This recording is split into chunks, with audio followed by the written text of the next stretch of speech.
grados centígrados.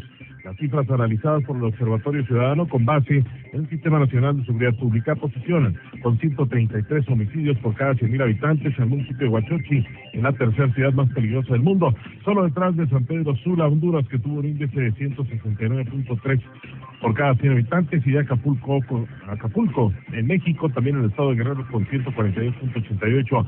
En cuarto lugar aparece la ciudad de Caracas, capital de Venezuela, el indicador es de 118.8 sobre 100. El quinto lugar se encuentra el municipio de Guadalupe y Calvo, lamentablemente también en la Sierra Tarahumara, ubicado aquí en Chihuahua, el cual tuvo un cierre al trimestre de 116.6 homicidios por cada 100.000 habitantes.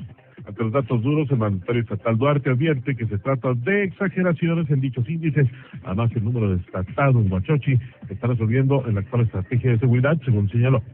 Mire, es una exageración y me parece fundamental que el fenómeno que ha sucedido en Huachochi lo estemos resolviendo. Ahí, desgraciadamente, ha habido efectos, ha habido momentos difíciles, pero que la estrategia de seguridad estará atendiendo y lo estaremos viendo resolver.